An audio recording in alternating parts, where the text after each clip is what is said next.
All right, so we left off last week talking about how the randomized experiments, because you're assigning participants to both the treatment groups and the control groups, pretty much everything should be balanced across those participants except for that explanatory variable. And because of that, that leaves you with the possibility of saying that one thing causes another. Okay, that possibility of causation. Right? Now, to help facilitate that, we talked about placebos can be used to give them to the control group. That helps facilitate blinding. Okay? Ideally, an experiment would be done as a double-blind experiment, where neither the subjects nor those who interact with them, okay, the researchers who are interacting with the participants, neither will know who is receiving what treatment. Now that's best done to help avoid any possible bias. Okay? If the subject doesn't know what group he or she is in, and the researchers don't know who is what, that can avoid possible bias. Okay? Think about, this is a real artificial case, but let's say there's like a taste test or something, and clearly the subject would not know like what they're sampling, but the researcher, you've had sample A, well, what about sample B? Okay, if you like that, how about that? Just a change in the inflection of the voice might implicate some bias. Okay, now that seems a little bit ridiculous, but you're trying to avoid any possible sources of bias in your experiments. Okay? So ideally, double blinding is the ideal whenever possible. Okay? That's not always possible. Okay? Sometimes the researcher does need to know who's receiving what treatment.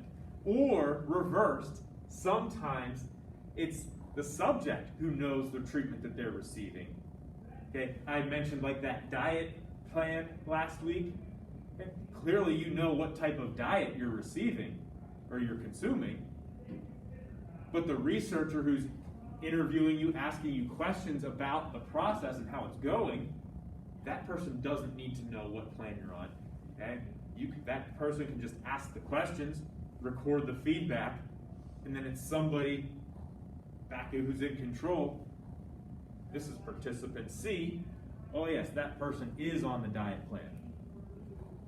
Okay? So you could have single blinding. Okay? Double blinding is the ideal. Single blinding is acceptable if this isn't possible. Okay? No blinding whatsoever, and that's when you need to be a little suspicious. Okay? Now, sometimes this leads to criticism for lack of realism in the studies.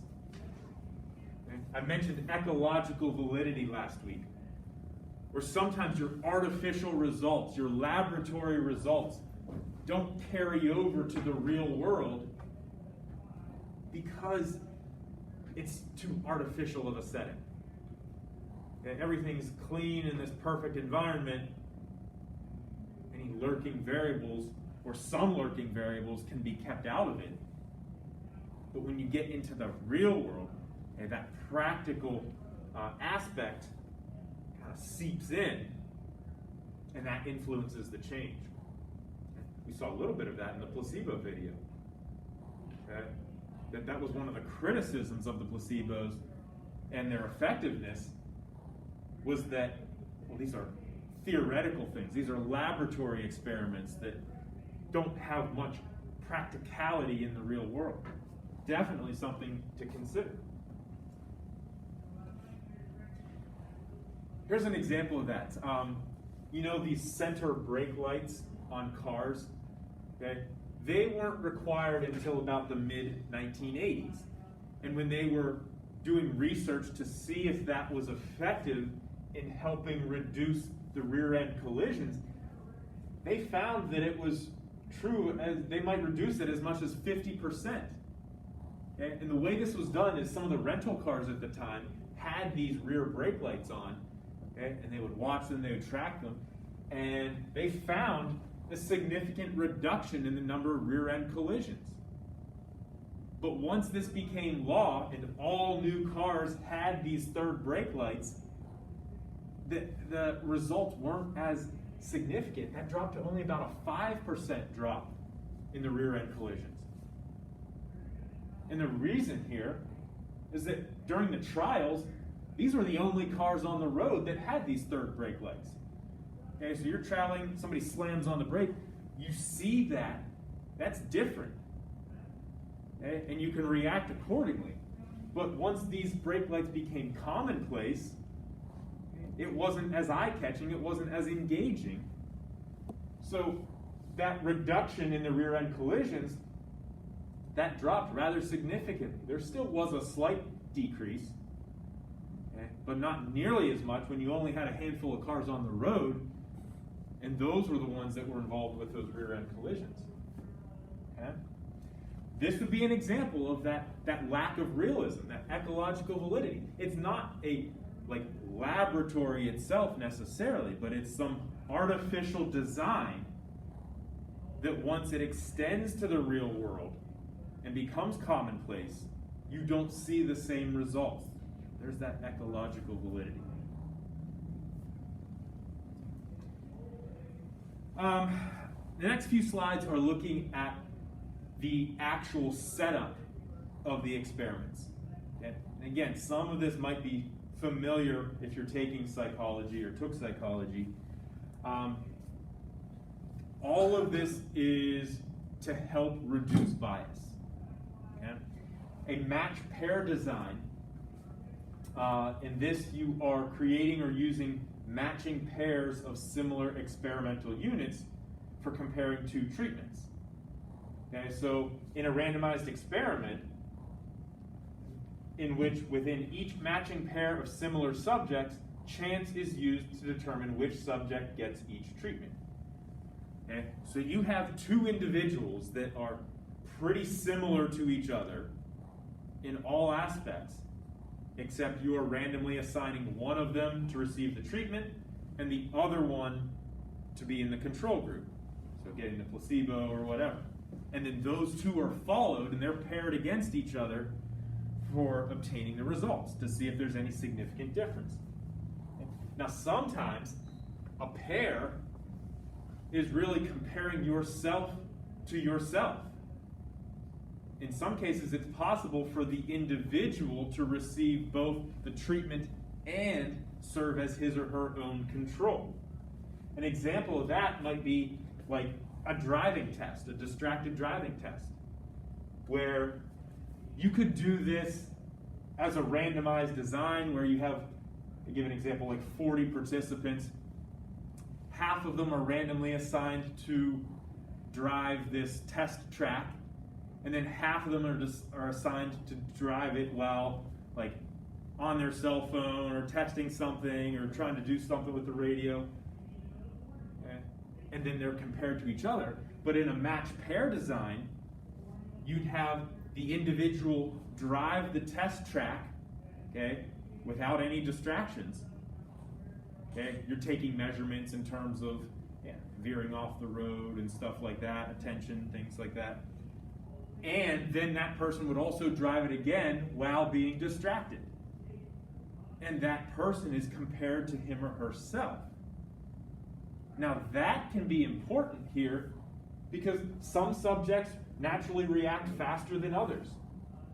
The completely randomized design relies on chance to distribute the faster subjects roughly evenly between the two groups, but the match pair design compares each subject's reaction time with and without the cell phone. This makes it easier to see the effects of using the phone. Now, if you're doing a match pair design like this, where the person is receiving multiple treatments, then you want to randomize the treatments. Okay? It's possible that somebody might learn this course if they're driving it over and over again. So if you were to have them like drive the course completely on their own one day, and then the next day they drive it with the cell phone and have to do all these distracted driving tasks. And then maybe another day it's they're looking at them driving the course while intoxicated. Okay? If you're following that same progression over and over with all your participants, there might be some bias there in that you are driving the same course. You might be learning the course a little bit. Okay?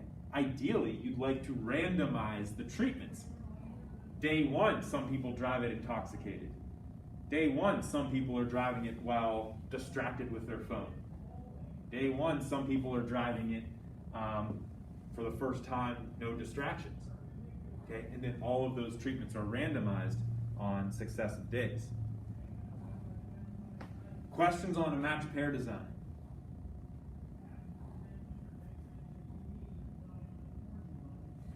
Another variation of a match pair is a block design. In a block design, you are preemptively identifying a possible meaningful lurking variable, and then you're dividing your subjects according to that variable. Okay? A block is a group of individuals that are known before the experiment to be similar in some way that is expected to affect the response to the treatments. Okay? In a block design, the random assignment of experimental units to treatments is carried out separately within each block. Okay? I'll give you an example of that in just a moment here. Form blocks based on the most important unavoidable sources of variability, lurking variables, among the experimental units. Randomization will average out the effects of the remaining lurking variables and allow an unbiased comparison of the treatments. Typically, the blocks are based off of demographic features, okay? Either gender or age or ethnicity, if it's relevant to your experiment. Okay? Again, you're looking at the way individuals react to some treatment. So if you recognize in advance that, well, this is probably going to be a lurking variable and we can't do much about it, well, block those variables, okay, and then randomize within those variables as to who receives what treatment. Okay? If you can't control it, you can watch it. And that's what you want to be aware of. I have an example here, men, women, and advertising. And it says women and men respond differently to advertising. An experiment to compare the effectiveness of 3 advertisements for the same product will want to look separately at the reactions of men and women, as well as to address the overall response to the ads. A completely randomized design, okay, so without blocking, a randomized design considers all subjects, both men and women, as a single pool. The randomization assigns subjects to 3 treatment groups without regards to their sex. This ignores the differences between men and women. A block design considers women and men separately, randomly assigns the women to 3 groups, with 1 to view each advertisement, then separately assign the men at random to the 3 groups. Okay, here's an outline of what this block design would look like. You have your subjects, okay, separated, and then the random assignment within each block. Some women are viewing ads 1, 2, and 3. Men are viewing ads 1, 2, and 3, and comparing with that reactions within the blocks. Okay. Any questions on a block design?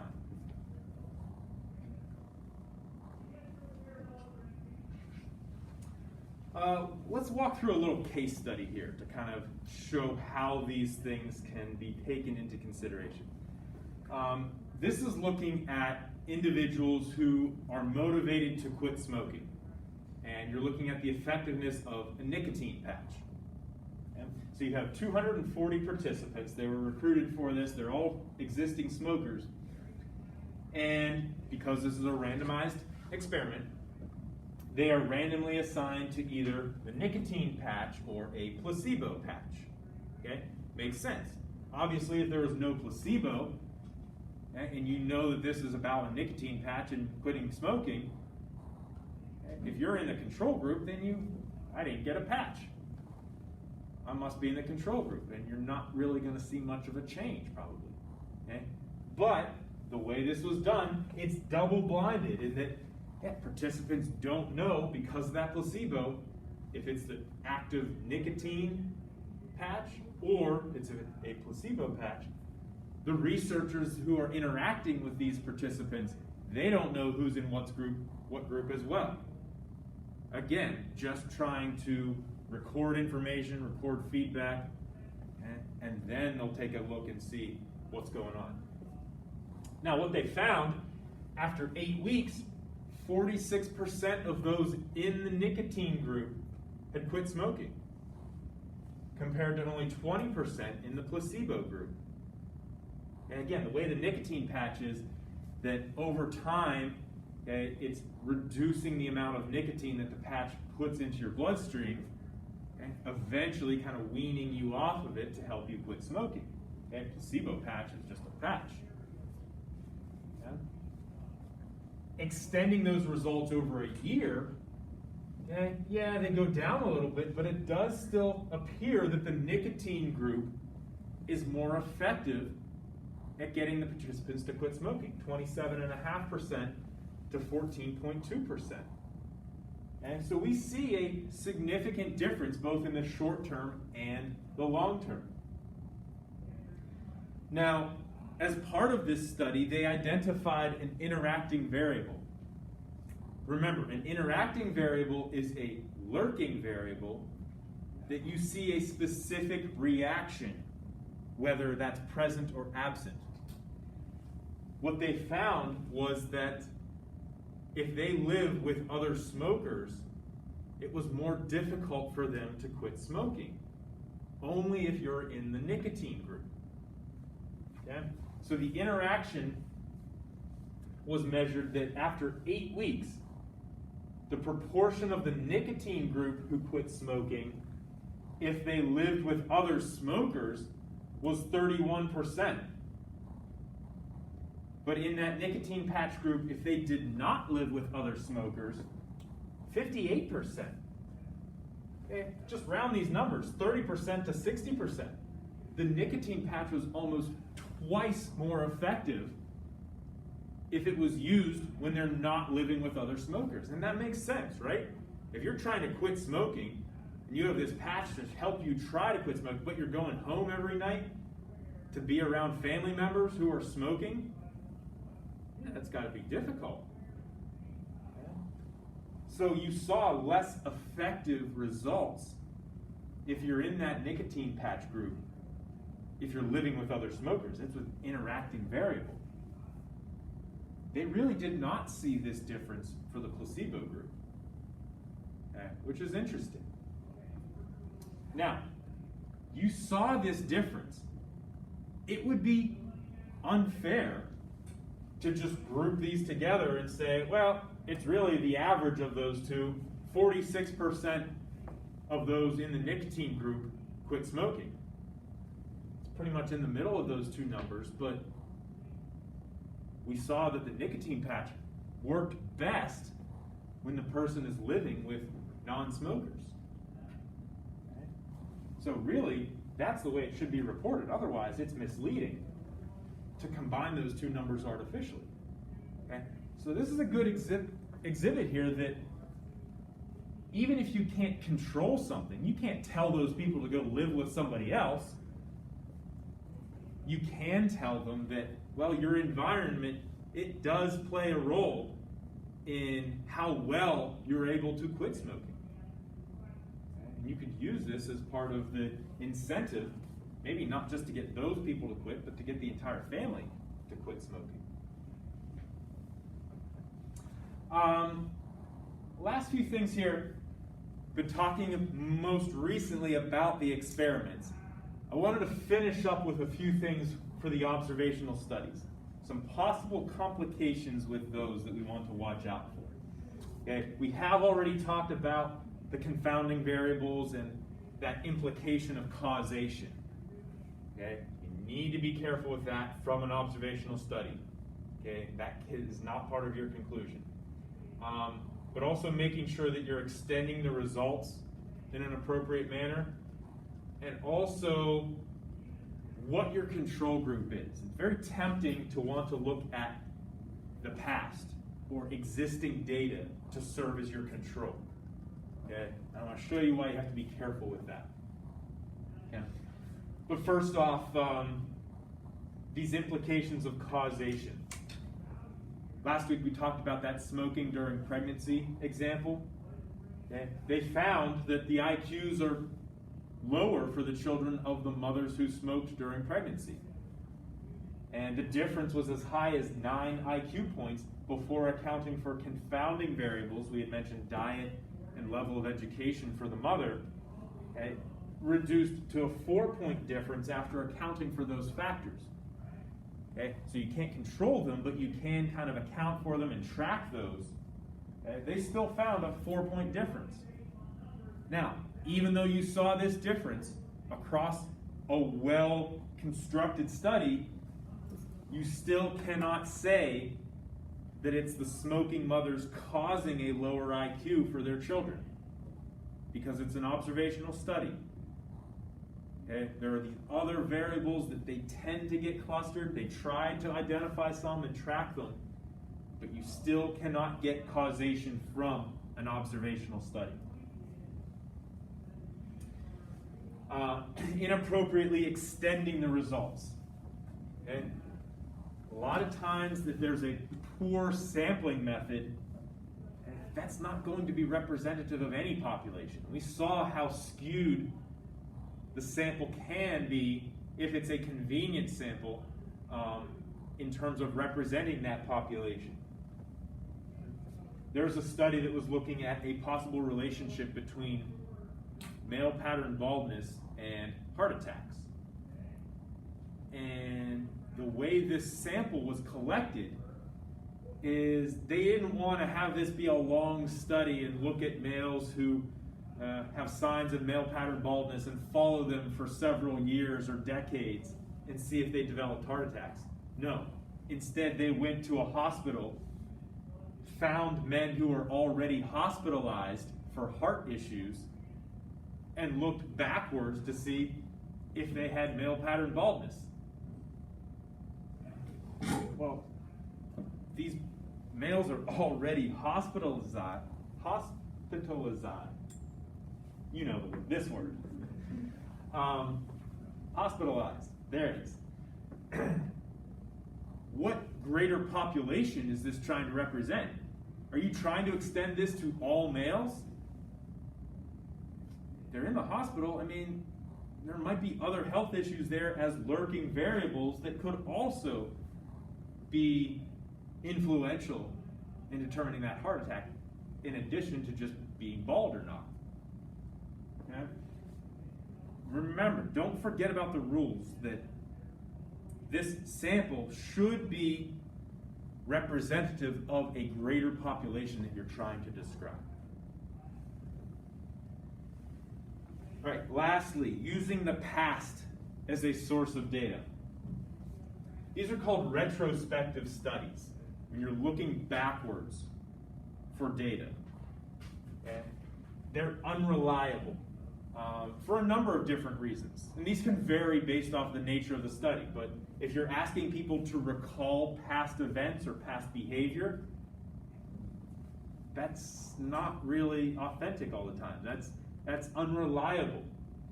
Additionally, confounding variables in the past are not similar to current ones. Try to use prospective studies whenever possible. You're starting now and you're going into the future. Now,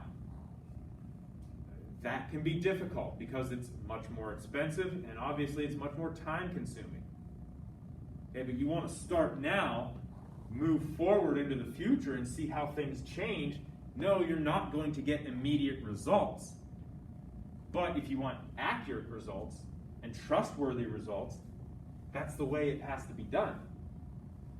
There was a study that was done that was trying to show that left-handed people were more likely to die at a younger age than right-handed people. And the way this was done was a retrospective study where they looked at people who had recently passed away, and they contacted their family asking about their handedness. Now, they found that the average age of death of a left-handed person was 66 versus a right-handed person was 75.